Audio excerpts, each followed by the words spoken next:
सर्व महापुरुषांना अभिवादन करतो। उपस्थित सर्वांना क्रांतीज्योती सावित्रीबाई फुले यांच्या 195व्या जयंतीनिमित्त हार्दिक शुभेच्छा, सदिच्छा, मंगल कामना देतो। आता एक प्रश्नही पडला आहे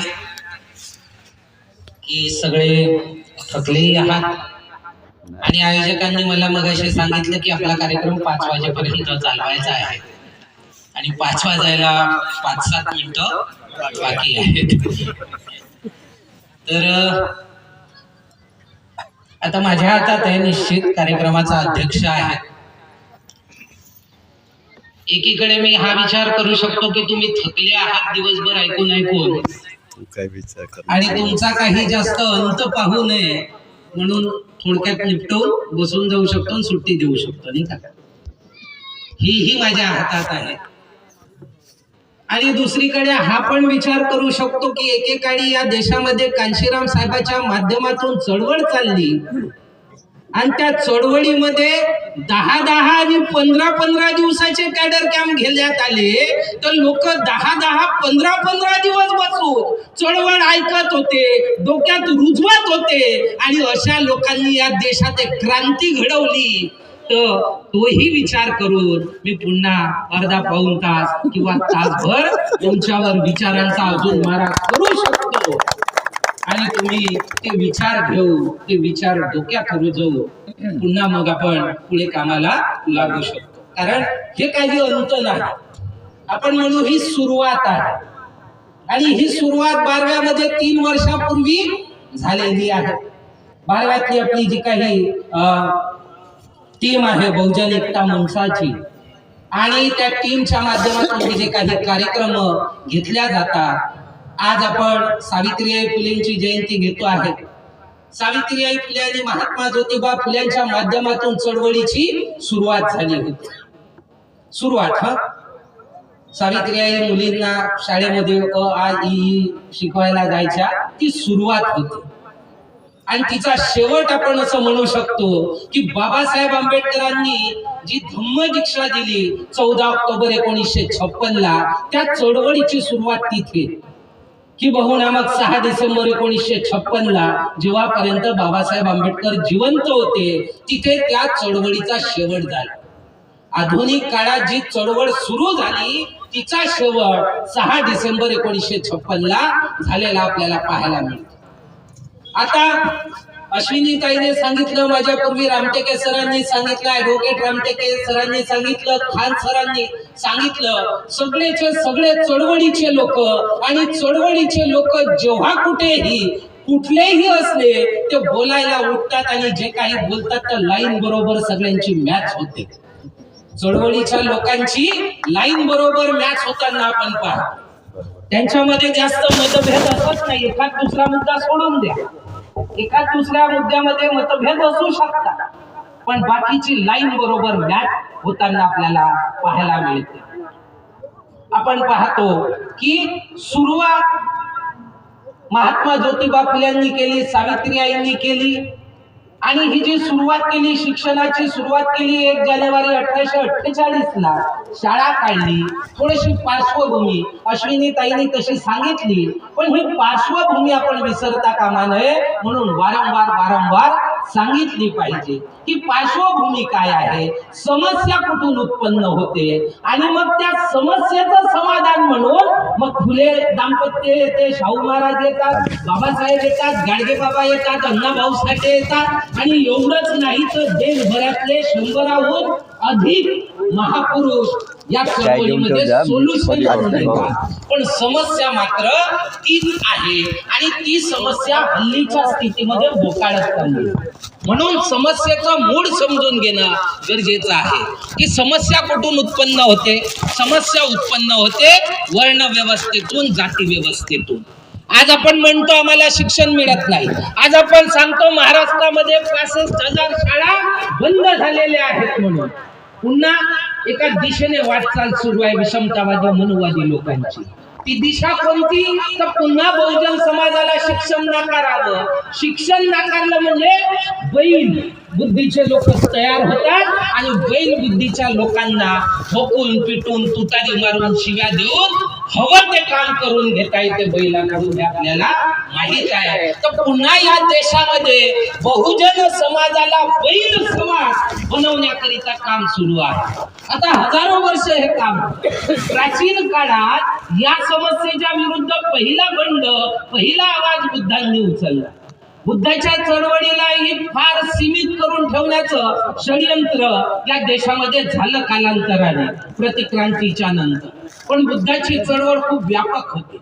बुद्धांनी या चातुर्वर्ण व्यवस्थेमधील विषमतेच्या विरुद्ध समतेचं तत्व दिलेलं आपल्याला पाहायला मिळतं. या चातुर्वर्ण व्यवस्थेमध्ये जो बहुजन समाज गुलाम आहे, त्या गुलामीतून मुक्तीसाठी बुद्धांनी स्वातंत्र्य हे तत्व दिलं. आणि हे काही मी आपल्या मताचं सांगत नाही, हे बाबासाहेब आंबेडकरांनी एका भाषणात मांडणी केली की बुद्धाची समता ही वर्ण आणि जाती व्यवस्थेच्या विषमतेच्या विरुद्धचं समता हे तत्व होतं. बुद्धाची स्वातंत्र्याचं तत्व त्या गुलामीच्या विरुद्धचं ते तत्व होतं. हे बाबासाहेब आंबेडकर स्वतः सांगतात. त्याचबरोबर बाबासाहेबांनी जे बंधुत्वाचा मुद्दा सांगतात की बंधुत्व हे तत्व जे बुद्धाचं आहे, ते तत्व का आहे? तर ते यासाठी आहे की जातीय द्वेषामुळे जो समाज आहे, जसं आपण पाहू की पूर्वीच्या अवस्थेमध्ये ब्राह्मण, क्षत्रिय, वैश्य, शूद्र आणि अतिशूद्र. आता अतिशूद्र म्हणजे या व्यवस्थेतला फेकलेला समाज, सगळ्यात नीच बनवलेला समाज, सगळ्यात गंदा समाज त्यांनी बनवला. आपण स्वतःला नाही बनवला, त्यांनी बनवला. त्याच्याही मागं कारण आहे. आणि इतका गंदा समाज की याच्या स्पर्शाने, याच्या सावलीने विटाळ होतो, इतका गंदा समाज. आता या गंद्या समाजामध्ये 1,500 जातीचा समाज. भारतामध्ये आजच्या अनुषंगाने पाहिलं तर शेड्यूल कास्ट यामध्ये 1,500 जातीचा समाज. आता त्याच्यामध्ये आपली पूर्वीची जात महारही आहे, त्याच्यात चमारही आहे, त्याच्यात भंगी जात जे आहे, स्वतःला आजकाल वाल्मिकी म्हणतात, तेही आहे. हे सगळेचे सगळे बाकीच्या वर्णाच्या तुलनेत किंवा नजरेत हे नीच लोक. पण या नीच लोकांमध्ये एक फॅक्टर काय माहित आहे का? महार म्हणते मी त्यापेक्षा वर आवून घ्या. म्हणजे बाकीच्या नजरेत हे नीच, एवढे नीच का कुत्र्याचा न डुकराचा स्पर्श चालते याला ज्याचा चालत नाही. पण अशाही लोकांच्या मनामध्ये काय मी त्यापेक्षा वर. ही जी मानसिकता आहे, या मानसिकतेच्या विरुद्ध बुद्धाचं बंधुत्वाचं तत्व आहे की तुम्ही ज्याला त्याला जातीच्या नजरेने पहा. अरे माणुसकीच्या नजरेने पहा, बंधुभावाच्या नजरेने पहा. हे बाबासाहेब सांगतात की समता, स्वातंत्र्य आणि बंधुत्व ही तत्व या वर्ण व्यवस्थेच्या विरुद्ध, या जाती व्यवस्थेच्या विरुद्ध प्राचीन काळात बुद्धाच्या संघर्षातून ही तत्व आली. आता हे ताईने मगाशी म्हणाल्या की ऋग्वेदाच्या पुरुष सूक्तामध्ये ब्रह्माच्या मुखातून ब्राह्मण, बाहूतून क्षत्रिय, जांघेतून वैश्य, पायातून शूद्र असं झालं असं सांगतात. म्हणून एक यजुर्वल्क नावाचा एक ऋषी होता. तो ऋषी एकदा भाषण करत होता, प्रबोधन करत होता आणि तिथे काही महिला देखील उपस्थित होत्या. हा उत्पत्तीचा सिद्धांत जो आहे, पुरुष उत्पत्तीचा सिद्धांत हा त्याने तिथे मांडला की ब्रह्माने असं 4 वर्णाला जन्म दिला. तर महिला मोठ्या चापळ असतात, त्यांच्या मनात प्रश्न लवकर येतात. तर एक महिला उभी झाली आणि ती त्या ऋषीला काय म्हणते, हे सगळं ठीक आहे म्हणते की ब्रह्मानं मुखातून ब्राह्मण, बाहूतून क्षत्रिय, जांघेतून वैश्य, पायातून शूद्र काढला. पण माझा एक प्रश्न आहे म्हणे, तुम्ही मला पहिले हे सांगा की ब्रह्माने कोण जन्म दिला? आता तो गडबडला, कारण याचं उत्तर त्याच्याकडे नव्हतं. तो ऋषी गडबडला आणि तेव्हापासून महिलांवर बंधनं लादल्या गेली की महिलांना कुठल्याच धार्मिक गोष्टीमध्ये तिथे त्यांना अनुमती नसावी, त्यांना तिथे येऊ देऊ नये, कारण हा प्रश्न करतात, ह्या चापड असतात. आता हे लक्ष घ्या की त्यावेळची एक महिला आणि या काळातली एक महिला सावित्री, म्हणजे सावित्री आईने कसं शिकवलं शाळेमध्ये, थोडस लक्ष द्या. सांगितलं ते स्वीकारायचं नाही. म्हणजे बुद्धी आहे, बुद्धीचा परिचय द्यायचा, तर्क करायचे, सावित्रीबाईने मुलींना कसं शिकवलं आजच्या सारखं नाही. PhD होते ना जाऊन त्या दगडावर आपला माथा फोडते आणि माय भलं कर म्हणून असं नाही शिकवलं सावित्रीबाई. त्याचं उदाहरण घेऊ आपण. एक मुक्ता साळवे नावाची पोरगी, तुम्हाला माहित असेल, अनेकांना माहित असेल. मुक्ता साळवे 11 वर्षाची होती. लहुजी साळवेची 3 नाव. ही 1855 ला एक निबंध लिहिते आमचा धर्म म्हणून. त्यामध्ये ती काय म्हणते की जगात जेवढे ख्रिश्चन आहेत तेवढ्या ख्रिश्चनांना त्यांचा धर्मग्रंथ म्हणजे बायबल वाचण्याचा अधिकार. ख्रिश्चन आहे ना, मग धर्माचा ग्रंथ आहे ना बायबल, मग वाचण्याचा आम्हाला अधिकार असला पाहिजे. दुसरा मुद्दा मांडते ती की जगात जेवढे मुस्लिम आहेत त्या मुस्लिमांचा जो धर्मग्रंथ आहे कुराण, सगळ्या मुसलमानांना वाचण्याचा अधिकार आहे. पण भारतात मात्र हिंदू धर्माचे जे धर्मग्रंथ आहेत वेद, ते वाचण्याचा अधिकार केवळ ब्राह्मणाला आहे. तो वाचण्याचा अधिकार इतर हिंदूला नाही. मग तो धर्म ब्राह्मणाचा धर्म झाला, आमचा धर्म कसा, असा प्रश्न 11 वर्षाची मुक्ता साळवे उपस्थित करते.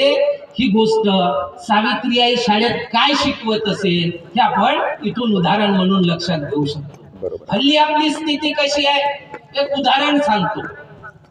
एक आंधळा पुरुष होता. तो आंधळा पुरुष जीवन जगत होता, मायबाप होते, सांभाळत होते. पोरगा मोठा व्हायला लागला. तो जन्मजात आंधळा होता. पोरगा मोठा व्हायला लागला, मायबाप म्हातारे व्हायला लागले.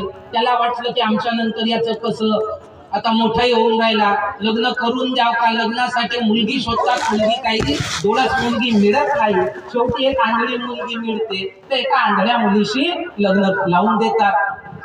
लग्न लावून दिल्यानंतर 2 आंधळे नवरा बायको संसार करतात. मायबाप होते तेव्हापर्यंत घर बरोबर सांभाळलं, पण मायबाप मेल्यानंतर दोघंच आंधळे तिथे राहत होते आणि लेकरूही झालं. लेकरू मात्र डोळस होतं. आता त्या वस्तीमध्ये, ज्या वस्तीत हे राहत होते त्या वस्तीमध्ये बोक्या आला. म्हणजे बोक्या आला. आता एक दिवस ती आंधळी बाई स्वयंपाक करत होती, पोळ्या करत होती, टोपलीत टाकत होती. तो बोक्या घेऊन पडत होता. जेवढ्या पोळ्या रांधल्या तेवढ्या पोळ्या बोक्या घेऊन पळाला. जेव्हा जेवायला बसले तर दिसलं की पोळ्याच नाही. लक्षात आलं एखादी जनावर आलं असेल, काहीतरी प्राणी आला असेल आणि त्या पोळ्या घेऊन पळाला असेल. दुसऱ्या दिवशी तसंच झालं. तर तिसऱ्या दिवशी यांनी काय युक्ती लावली, तर म्हणे ठीक आहे, बायको जेव्हा पोळ्या लाटायला बसेल तर नवरा हातात एक दंडा घेऊन दारात बसला आणि असा ठोकत बसला. ठीक आहे. आता दारामध्ये नवरा, आंधळा नवरा दंडा ठोकतो. बोक्याला काही आत येता आलं नाही, पोळ्या काही पडवता आल्या नाही. पोरगा लहान होता. हा लहान पोरगा लहानपणापासून पाहतो का माय पोळ्या करायला बसते तर बाप दंडा घेऊन दारात बसते आणि ठोकत राहते, है ना. कालांतरानं हे आंधळे म्हातारे झाले, मेले. पोरगा मोठा झाला, नोकरीला लागला, लग्न केलं, बायको आली. आणि बायको ज्यावेळी पहिल्या दिवशी घरी स्वयंपाकाला पोळ्या लाटायला बसली तर नवरा हातात दंडा घेऊन दारात बसला ठोकत. बायको म्हणे हे काय करून राहिले. तो पोरगा म्हणे आमच्या घरची परंपरा आहे की बाई जेव्हा पोळ्या लागते तर माणूस दंडा घेऊन दारात ठोकत बसतो. या घटनेला आपण काय म्हणू, या घटनेतून बोध हा घेऊ की आई वडील डोळ्याचे आंधळे होते, पोट्ट अकलेचं आंधळ पैदा झालं. जबाबदारीने बोलतोय. आई वडील डोळ्याचे आंधळे होते, पोट्ट अकलेचं आंधळ पैदा झालं. आणि या देशात 100 करोडहून अधिक अकलेचे आंधळे पैदा झालेले आहेत. आणि या अकलेच्या आंधळ्या लोकांना आमच्यासारखे 2-4 लोक येऊन डोळस करण्याचा प्रयत्न करत आहेत. हे लक्षात. आज इथे या क्षेत्रामध्ये ओबीसी समाज मोठ्या प्रमाणात राहतो. त्या ओबीसी समाजाने घरी बसून ऐकावं आणि विचार करावा. परंपरेच्या नावावर अकलेचा आंधळेपणा त्यांनी दाखवू नये, ही गोष्ट आपण लक्षात घेतली पाहिजे. या देशामध्ये शूद्र म्हणून अतिशूद्र म्हणून आम्हाला शिक्षण नाकारलं. या देशामध्ये शूद्र अतिशूद्र म्हणून चांगले कपडे घालायला नाकारलं. या देशात शूद्र अतिशूद्र म्हणून संपत्ती गोळा करायला नाकारलं. या देशामध्ये केवळ एखाद्या जातीत जन्माला येतो म्हणून खुर्चीवर बसायला नाकारलं, मिशी ठेवायला नाकारलं, लग्नाच्या वरातीमध्ये घाटीमध्ये घोड्यावर बसायला नाकारलं. आजही उत्तर भारतामध्ये किंवा राजस्थानमध्ये दलिताचा एखादी पोरगा घोडीवर चढला लग्नाच्या वरातीत नवरदेव, तर त्याच्यावर आजही दगडफेक होते. ही जातीय मानसिकता जी आहे ती बहुना बुरसटलेल्या जातीची मानसिकता जी आहे, जी घटिया आणि नीच मानसिकता जी आहे, या घटिया आणि नीच मानसिकतेच्या लोकांनी या देशाचं वाटोळं केलं. आणि आम्ही लोक या घटिया आणि नीच मानसिकतेच्या लोकांना फॉलो करतो. ते दिवस रात्र एखादी नवीन काहीतरी प्रकार करून आणतात आणि नाही का एखादी पिल्लू सोडतात, त्या पिल्ल्याच्या मागे आम्ही धावत राहतो. अरे वा वा किती चांगलं पिल्लू आहे. मग ते पिल्लू डुकराचं असलं तरी हे लक्षात घ्या, या देशातले विषमतावादी लोक डुकराचे पिल्ल जन्माला घालतात आणि आमच्या मॉब मध्ये सोडतात आणि आम्ही किती चांगलं पांढरं पांढरं किती चांगलं काळा काळा आहे करून त्याच्या नादी लागतो. अशा अनेक मुद्द्यांच्या नादी आम्ही लागतो, ते आम्हाला उलझवतात आणि या देशाचे राज्यकर्ते बनतात. असे कायदे करतात, आम्हाला गुलाम करतात, आम्हाला भक्तीत लीन करतात, आम्हाला हिंदू म्हणून जवळ करतात. किंवा भांडायचं असलं तेव्हा हाही विचार ओबीसी एससी एसटीच्या लोकांनी करावा. कधी कधी आम्ही हिंदू असतो आणि कधी कधी आम्ही नीच असतो. तर हिंदू कधी असतो आणि नीच कधी असतो हे लक्षात घेतलं पाहिजे. ज्यावेळी लढायचं असलं तर हिंदू असतो, यांच्यासाठी लढायचं असलं, मरायचं असलं, भांडायचं असलं तर आम्ही हिंदू होतो, हिंदू बंधू होतो. आणि ज्यावेळी ओबीसीला आरक्षण द्यायचं असलं तर मग आम्ही नीच होतो, मग यांचा विरोध होतो. नाही का, या देशामध्ये ओबीसीचं आरक्षण, एससी एसटीचं आरक्षण ठीक आहे बाबासाहेब आंबेडकरांनी दिलं संविधानाच्या माध्यमातून, त्यावेळी ओबीसीला हे देऊ पाहत होते. पण त्यावेळेच्या ओबीसीच्या नेत्यांची ती इच्छा नव्हती. त्यांना वाटलं की आम्ही काय अस्पृश्य थोडी आरक्षण घ्यायला, तर त्यावेळी नाकारलं. पण बाबासाहेबांनी प्रोव्हिजन करून ठेवली. जेव्हा बीपी मंडल आयोग ज्याला म्हणतो, त्या मंडल आयोगाच्या माध्यमातून ती रिपोर्ट लागू करायची झाली तर कांशीराम साहेबांनी देशभर आंदोलन केलं आणि दबाव आणला. त्या बीपी सिंगाने जेव्हा लागू केलं तर बीजेपीचा सपोर्ट होता. बीपी सिंगची सरकार, तो प्राईम मिनिस्टर असताना बीपी सिंगानं ओबीसीचं आरक्षण लागू केलं, बीजेपीनं सपोर्ट काढला ना सरकार काढले. हे या ओबीसीच्या बांधवांना समजत नाही का की बहुना आम्ही त्यांना समजावून नाही सांगितलं का आजपर्यंत? तर आम्ही जाणतो, आमची जबाबदारी आहे त्यांना समजावून सांगायची. आम्ही कमी पडतो आहे. तर या देशामध्ये आमचे अधिकार नाकारले जाती व्यवस्थेनं, या वर्ण व्यवस्थेनं, या विषमतावादी व्यवस्थेनं, ज्याला आपण मनुवादी व्यवस्था किंवा ब्राह्मणवादी व्यवस्था ही म्हणतो. बाबासाहेब आंबेडकरांनी एका भाषणामध्ये ब्राह्मणवादाची व्याख्या केली. समता, स्वातंत्र्य आणि बंधुत्वाचा अभाव म्हणजे ब्राह्मणवाद म्हणाले. समता, स्वातंत्र्य आणि बंधुत्वाचा अभाव म्हणजे ब्राह्मण. मी ब्राह्मणांचा विरोधी नाही आहे, मी ब्राह्मणवादाचा विरोधी आहे देखील म्हणाले. तर ही एक गोष्ट आपण प्रामुख्याने लक्षात घ्यायची आहे. या व्यवस्थेने धर्माच्या नावावर आम्हाला शिक्षण वगैरे नाकारलं. इंग्रज भारतात आले, इंग्रजांची सत्ता आली, सोबत त्यांची मिशनरी कन्सेप्ट आली. मिशनरी कन्सेप्टला जे काही शिक्षण द्यायचं होतं, आरोग्य द्यायचं होतं, या कारणामुळे इंग्रजांनी 1813 ला एक कायदा बनवला ज्याला चार्टर ऍक्ट 1813 म्हणतात. हा तो पहिला कायदा आहे ज्या माध्यमातून बहुजन समाजाला शिक्षणाची दारं मोकळी झाली. त्या कायद्यात लिहून होतं की या देशात सगळ्यांना शिक्षण घेता येईल. महात्मा ज्योतिबा फुले माळी म्हणजे ओबीसी समाजाचे, ते शिकू शकले कारण 1813 चा कायदा आला म्हणून शिकू शकले. आणि पुढे लग्नाच्या वरातीमध्ये त्यांना शूद्र म्हणून हकलून दिलं आणि त्यांच्या मनावर आघात झाला. ब्राह्मण मित्राच्या सखाराम परांजपे याच्या लग्नाच्या वरातीमध्ये ते गेले होते आणि जेव्हा हकलून दिलं तर त्यावेळेला ते तिथे मुळा मिठा नदीजवळ बसून रडत होते. आता रडत असताना त्यावेळी पुण्यातली घटना आहे. पुण्यामध्ये आपल्याला माहित आहे की पेशवाई होती आणि पेशवाईच्या काळात आमच्या गळ्याला गाडगं, कमरेला खराटा, हातात काठी, त्याला घुंगरू, मडकं, धोतर आणि फाटलेलं धोतर, काळा धागा वगैरे असा आमचा विशेष शृंगार केला गेला होता. या शृंगार म्हणतोय मी, कोणाच्या माध्यमातून? पेशव्यांच्या माध्यमातून. तर असे काही लोक, पेशवाई संपली होती पण अस्पृश्यता काही संपली नव्हती, ती बाबासाहेबांच्या काळापर्यंत होती आणि आजही काही प्रमाणात काही भागात आहे असं आपल्याला पाहायला मिळतं. तर असे काही लोक, 2-3 लोक फुल्यांच्या अवतीभोवती गोळा झाले, ते रडत असताना आणि ते हसायला लागले. की म्हणे हा माणसासारखा माणूस असून काय रडतोय, चांगले कपडे घालून आहे काय रडत बसलाय. त्यावेळी फुले रडता रडता थांबतात, त्या अस्पृश्यांकडे पाहतात आणि विचार करतात की माझा एवढासा अपमान झाला, मला लग्नाच्या वरातीतून हाकलून दिलं, मी रडतो आहे. हे लोक एवढं अपमानित जीवन जगून राहिले असतायत. याचं कारण काय?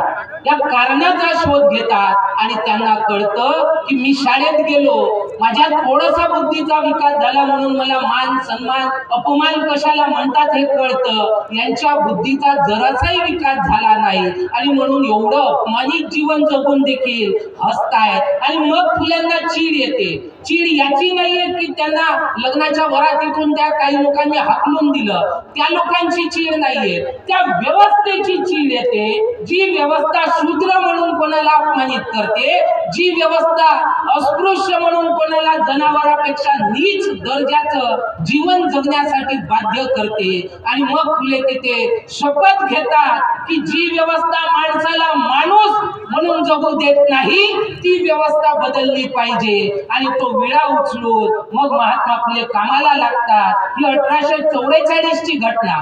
पहिले सावित्रीबाईला 3 वर्ष शिकवतात, 3ऱ्या वर्गाची परीक्षा पास झाल्यावर मग मुलीची शाळा काढतात. अशा पद्धतीने चळवळीची सुरुवात होते. म्हणूनच बाबासाहेब आंबेडकर म्हणतात Mahatma Jyotiba Phule was the father of India social revolution. त्यांनी जन्म दिला, जन्म बाळाला दिला जातो. मग चळवळ आज काही बाळ रूपात नाही आहे, चळवळ एका मॅच्युरिटीच्या फेज मध्ये आहे. पण या चळवळीला, या बाळाला जन्म सावित्रीबाई फुले आणि महात्मा फुलेंच्या माध्यमातून दिला गेला. त्यांनी संघर्ष केला. मग काय वाटेल तो अपमान सहन केला. त्या अपमानाला ते घाबरले नाही, माघार घेतली नाही, चळवळ करत राहिले. गुलामगिरी सारखा ग्रंथ लिहिला, या व्यवस्थेवर कडाडून हमले केले. गुलामगिरी ग्रंथ जर आपण वाचला तर काय भयानक हमले महात्मा ज्योतिबा फुलेंनी यांच्या व्यवस्थेवर आणि यांच्या ईश्वरावर केलेले आहेत ते आपल्याला पाहायला मिळेल. जेवढे अवतारवाद आहे त्या अवतारवादाचं पोस्टमॉर्टम महात्मा फुलेंनी तिथे केलेलं आपल्याला पाहायला मिळेल. आणि चळवळ पुढे जात गेली. महात्मा फुलेंनी 1882 ला हंटर आयोगापुढे एक निवेदन दिलं होतं आणि त्या निवेदनात म्हटलं होतं की भारतामध्ये प्राथमिक शिक्षण मोफत आणि सक्तीचं करा. पण ते केलं गेलं नाही. का केलं गेलं नाही? तर इंग्रज म्हणाले शिक्षणाचा एवढा मोठा बोजा सरकार उचलू शकत नाही, एक कारण. आणि दुसरं कारण, इंग्रजांच्या सत्तेमध्ये जास्तीत जास्त कारकून किंवा कर्मचारी हे ब्राह्मण लोक होते. त्यांनी देखील याचा कडाडून विरोध केला आणि त्यामुळे ते काही लागू झालं नाही.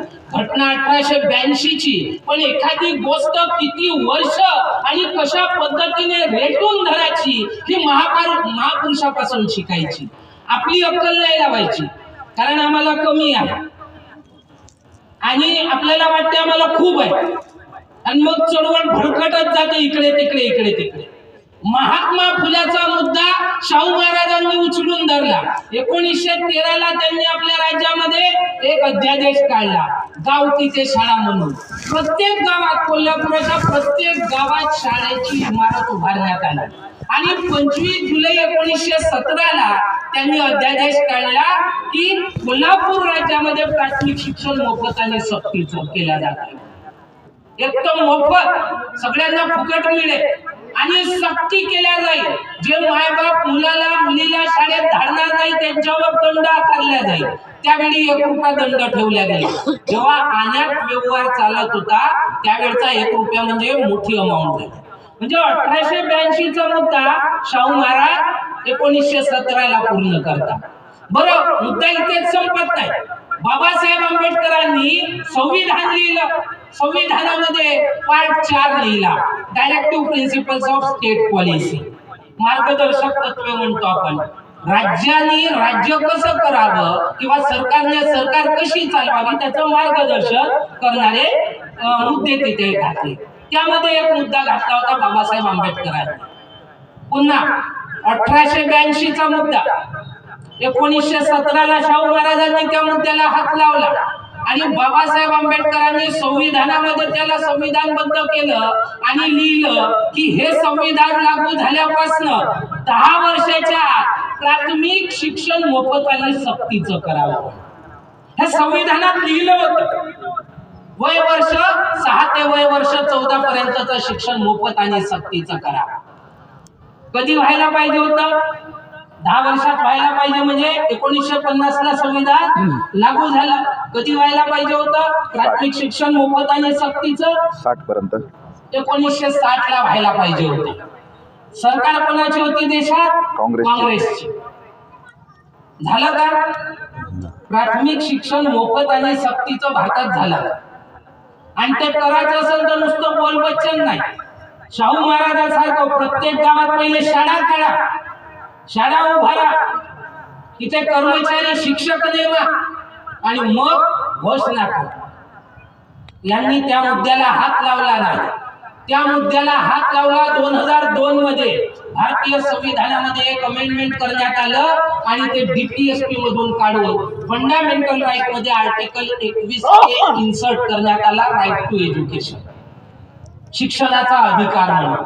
आणि त्याच्याशी संबंधित कायदा बनला 2009 मध्ये, राईट टू एज्युकेशन ऍक्ट. 2026 मध्ये आज आपण आलो तरी देखील प्राथमिक शिक्षण मोफत आणि सक्तीचं झालं नाही. का झालं नाही?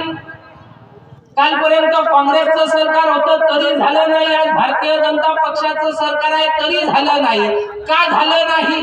कारण या देशात 2000 वर्ष ज्या लोकांनी आम्हाला शिक्षण नाकारलं त्या लोकांची सत्ता आहे आणि त्या लोकांना धर्माचा आदेश आहे की बहुजन समाजाला शिक्षण देऊ नका. उलट त्यांनी 65,000 शाळा बंद करून धर्म आदेश पाळला, संविधान आदेश पाळला नाही. हे लक्षात घ्या. आणि तुम्ही जास्त काही बोलू नये, तुम्ही जास्त काही विरोध करू नये म्हणून तुमचं तोंड बंद करायला कधी लाडकी बहीण योजना ना कधी लाडका भाऊ योजना तुमच्या तोंडावर फेकून मारल्या जाते आणि आम्ही आपलं तोंड गुपचूप बंद करतो. बाबासाहेब आंबेडकरांनी एका भाषणात एक उदाहरण दिलं तर या प्रसंगाला एकदम लागू आहे.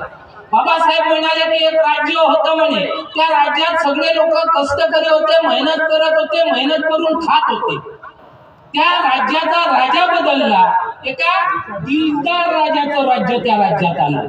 त्याने विचार केला की माझी जनता, माझ्या राज्यातली जनता किती कष्ट करते, उन्हातान्हात पावसामध्ये राबते, मेहनत करते, तिला एवढी मेहनत काही करावी लागू नये तर मी यांना फुकट जेवण देतो. राजाने असा विचार केला.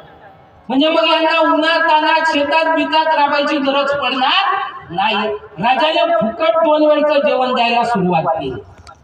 आता 2 वेळचं जेवण फुकट भेटते म्हटल्यावर कोण कशाला कामाला जाते? लोकांनी कामाला जाणं बंद केलं. शेतीमध्ये राबत होते, पीक घेत होते, त्या शेतीकडे पाठ फिरवली, फुकटचं खायला लागले, फुकटचं खायची सवय पडली आणि कालांतराने तो राजा मेला आणि त्याच्या पोराचं राज्य आलं आणि मग त्याने फुकटचं जे खाणं आहे ते बंद करून टाकलं.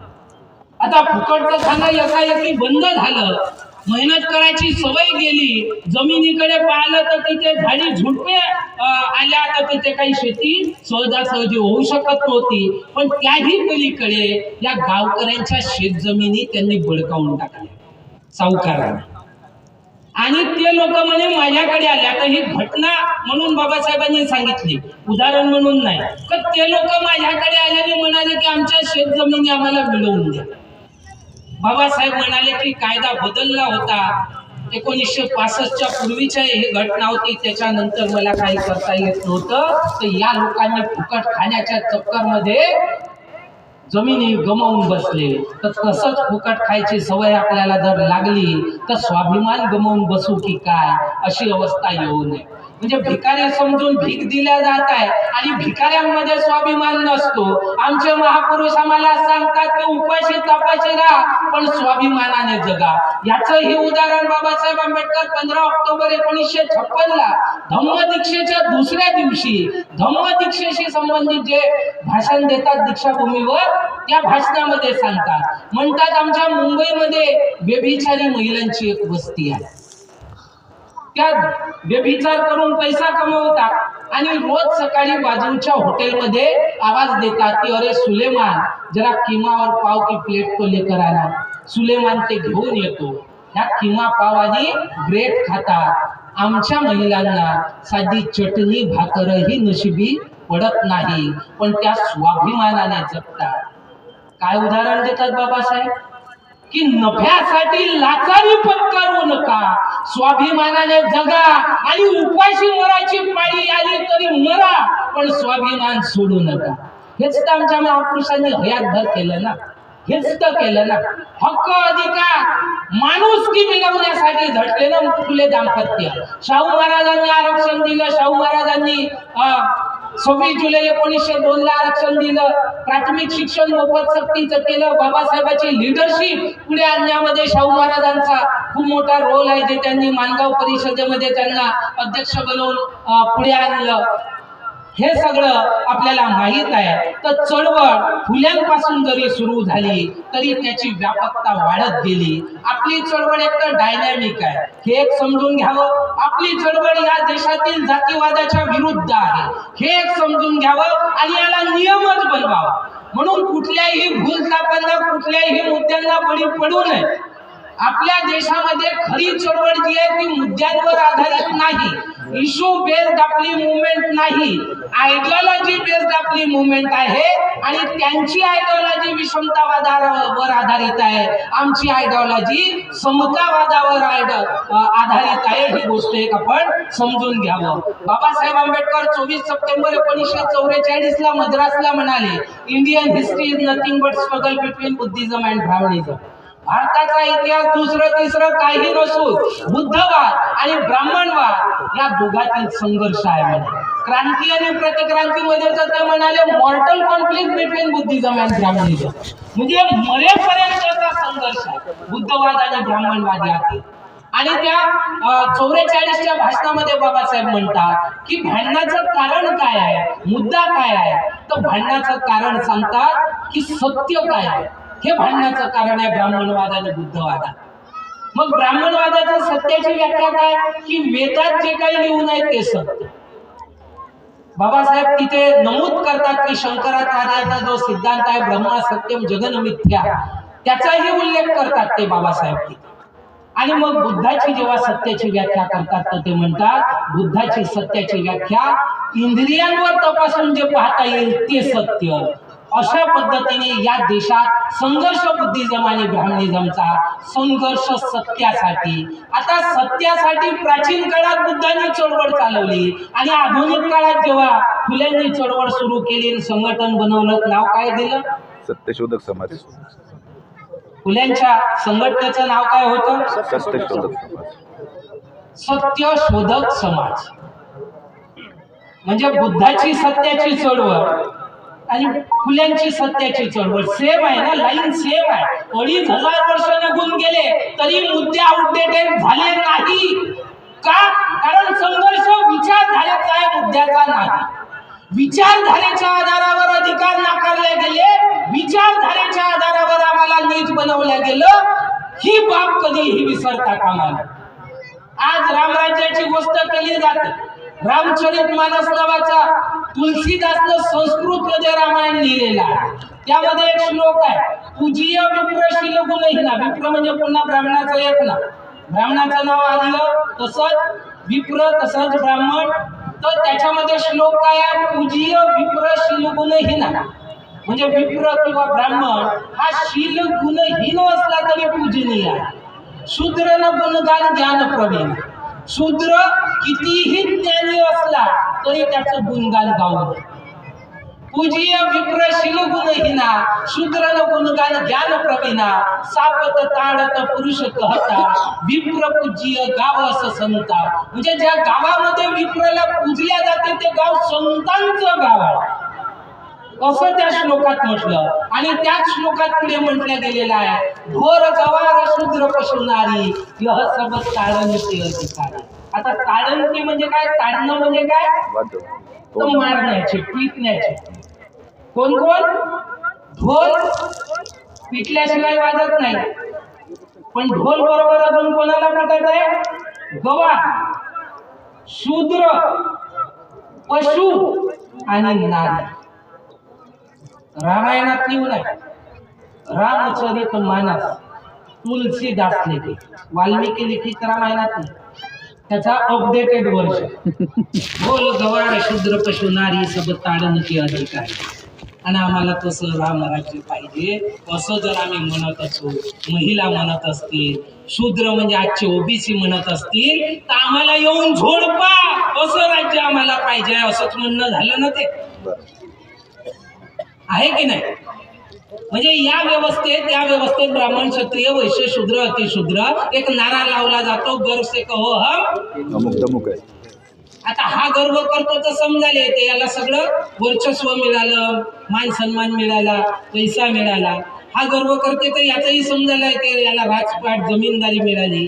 हा गर्व करते वैश्य तर याचंही समजायला येते, याला संपत्तीचा अधिकार, व्यापाराचा अधिकार मिळाला. हा कसला गर्व करते? हा जो शूद्र आहे कालपर्यंतचा, आजचा ओबीसी, या व्यवस्थेवर हा कसला गर्व करते? हा तर गुलाम आहे या व्यवस्थेचा. हा जर गर्व करत असेल तर हा आपल्या गुलामीवर गर्व करतो. याचं नाव शूद्र आणि याचं नाव अतिशूद्र. हे दोनही एकच आहे, एकच आहेत ना. शूद्र आणि अतिशूद्र दोघेही एकच आहेत, त्यांच्या नावातच आहे. याचं नाव शूद्र आहे आणि याचं नाव अति म्हणजे जास्त, जास्त शूद्र. याचं नाव अतिशूद्र म्हणजे जास्त शूद्र आहे. म्हणजे हा जर नालायक असेल तर हा जास्त नालायक, हा हलकट असेल तर हा जास्त हलकट आहे ना. तर हाही शूद्र आहे ना, हा जास्त शूद्र आहे. तर हा सगळ्यात जास्त जोरात बोंबलते गरसे कहोच्या वेळी. याला नीच बनवून ठेवलं, याला अपमानित केलं, याला नाही का बहिष्कृत केलं. हा जर गर्व करत असेल तर हा आपल्या नीचपणावर गर्व करतो, हा आपल्या किळसपणावर गर्व करतोय. हे आम्हाला समाजाला समजावून सांगावं लागेल. ही खरी लढाई आहे जी फुल्यांनी सुरू केली आणि कांशीराम साहेबांपर्यंत जे कॅडर कॅम्प झाले त्याच्यामध्ये 1585 जे समजावून सांगितलं की या व्यवस्थेचे बेनिफिशरी 15% आहेत, या व्यवस्थेचे विक्टीम 85% लोक आहेत, ज्याला आज बहुजन समाज म्हणतो, ज्यामध्ये SC ST OBC आणि मायनॉरिटीचा समावेश होतो. हे लोक विक्टीम आहेत आणि व्यवस्थेचे विक्टीम आहेत. आणि म्हणून आमच्या समस्येचा समाधान व्यवस्थेत आहे. तर व्यवस्था बदलवण्यासाठी आम्ही प्रयत्न केले पाहिजे. आणि मग ते अधिकार म्हणजे शिक्षण बंदीची बेडी फुले दाम्पत्यानं तोडली. आम्हाला आरक्षण देऊन शाहू महाराजांना मुख्य प्रवाहात आणलं. बाबासाहेब आंबेडकरांना संविधानाच्या माध्यमातून तीनही बेड्या तोडल्या. शिक्षण बंदीची बेडी तोडली, शस्त्रबंदीची बेडी तोडली आणि संपत्ती बंदीची ही बेडी तोडली. आणि बाबासाहेबांनी संवैधानिकरित्या ते अधिकार आम्हाला मिळवून दिले. आजचं शस्त्र मत देण्याचा जो अधिकार आहे ते आमचं आजचं शस्त्र आहे, ज्यामुळे सत्ता बदलल्या जाऊ शकते आणि डेमोक्रेसीत आम्ही राहतो. बाबासाहेब आंबेडकरांनी अब्राहम लिंकनची of the people for the people by the people ही डेमोक्रेसीची जगप्रसिद्ध व्याख्या असताना देखील लोकशाहीची नवीन व्याख्या बाबासाहेबांनी दिली. काय व्याख्या केली बाबासाहेबांनी डेमोक्रेसीची? बाबासाहेबांनी व्याख्या केली की रक्ताचा एकही थेंब न सांडता लोकांच्या सामाजिक, आर्थिक आणि राजकीय जीवनात आमूलाग्र बदल घडवून आणणे म्हणजे लोकशाही होय. काय म्हणाले बाबासाहेब? रक्ताचा एकही थेंब न सांडता लोकांच्या सामाजिक, राजनैतिक आणि आर्थिक जीवनात आमूलाग्र बदल घडवून आणणे किंवा क्रांतिकारी बदल घडवून आणणे म्हणजे लोकशाही होय. हे बाबासाहेबांची लोकशाहीची व्याख्या होती. काँग्रेसने रूल केलं. जेव्हा बाबासाहेबांनी संविधान लिहिलं आणि आपल्या दिल्ली येथे बसून होते आणि आरामात निश्चिंत बसून होते, तेव्हा काँग्रेसचा एक मोठा नेता आचार्य कृपलानी हा बाबासाहेबांच्या बंगल्यावर मध्ये जात राहत होता. तो सवय होती त्याला बाबासाहेबांची टिंगल बिंगल करायची. तर तो असा म्हणाला एकदा की म्हणे बाबासाहेब खूप समाधानी दिसता, खूप खुश दिसता. तर बाबासाहेब म्हणाले की हो, हजारो वर्ष ज्यांना अधिकार नाकारले गेले मी त्यांना संविधानात अधिकार दिले, शिक्षणाचा अधिकार दिला, त्यांना नोकऱ्यांचा अधिकार दिला आणि सगळ्यात मोठा मताचा अधिकार दिला. तर कृपलाने हसला बाबासाहेब हे लक्षात घ्या. आणि निवडणुकीच्या काळात विशेष करून हे विसरू नका. तो कृपलाने हसला आणि बाबासाहेबाला म्हणाला की डॉक्टर आंबेडकर, तुमचा समाज हा गरीब, लाचार, दीनदुबळा आहे. आमच्याकडे भरपूर पैसा आहे, आम्ही पैसा फेकू, तुमच्या समाजाची मतं विकत घेऊ, सत्तेत आम्हीच राहू, तुमच्या समाजाला सत्तेच्या जवळही जाऊ देणार नाही. बाबासाहेब म्हणाले, कृपलानी, हे खरं आहे की माझा समाज गरीब, अज्ञानी, लाचार आहे, पण तो नेहमीच गरीब, अज्ञानी आणि लाचार राहणार नाही. या संविधानात मी जो काही शिक्षणाचा अधिकार, नोकऱ्याचा अधिकार दिला, त्यामुळे तो थोडासा बलवान होईल. आणि ज्या दिवशी या देशातला भोळा भाडा माझा बहुजन समाज आपल्या मताची किंमत ओळखेल, त्या दिवशी जगात तुमच्यासारखा भिकारी दुसरा पाहायला मिळणार आहे. हे बाबासाहेब बोलले. कांशीराम साहेब म्हणाले की जेव्हा मी बाबासाहेबाची मुवमेंट चालवायला पुढे घेतली, मी लोकशाहीची जी काही अवस्था पाहिली, तर मी काय पाहिलं? अब्राहम लिंकनने एक व्याख्या केली, बाबासाहेबांनी दुसरी व्याख्या केली. कांशीराम साहेब म्हणतात की मी जी भारतातली लोकशाही पाहिली, तर Indian democracy is a game where rich man note manipulate, poor man votes. भारतातला लोकतंत्र, भारतातली डेमोक्रेसी म्हणजे हा एक खेळ आहे, जिथे पैसेवाल्याच्या पैशाने गरिबाच्या वोटांनी खरीद फरोख होते आणि पैसेवाल्यांची सत्ता येते. आता हा गेम कांशीराम साहेबांना बदलवायचा होता आणि म्हणून कांशीराम साहेब म्हणतात की हमें न बिकने वाला समाज पैदा करना होगा. जो समाज बिकने वाला होता है उसके नेता भी बिकने वाले होते हैं. People get the leadership what they deserve. यदि समाज बिकाऊ हो तो नेता भी बिकाऊ होगा. यदि हम लोग न बिकने वाला समाज पैदा करेंगे तो वहां से न बिकने वाले नेता पैदा होंगे और न बिकने वाले नेता इस देश का तख्ता पलट करेंगे. कांशीराम साहेबांनी उपाशी तपाशी लोकांना विचारधारा सांगून जागवलं आणि उभं केलं. या देशातला मनुवाद देखील हल्ला होता. कांशीराम साहेबांना अनेकदा उपास तपास करावे लागले होते. कांशीराम साहेबाला एकदा अटल बिहारी वाजपेयी सहज म्हणाला, टिंगल म्हणून चांगले संबंध होते, म्हणाला, कांशीराम, तुम ये जो कर रहे हो, तुम सोचते हो कि इस देश में मनुवाद आसानी से खत्म हो जाएगा, तो नहीं होगा. काय म्हणाला अटल बिहारी वाजपेयी कि कांशीराम, तुम जो सोचते हो कि ये जो हमारे पूर्वजों ने लगाया हुआ मनुवाद का, जातिवाद का वटवृक्ष, इसको तुम गिरा दोगे तो नहीं होगा. ये तुम्हारे बस की बात नहीं, तुम नहीं गिरा पाओगे.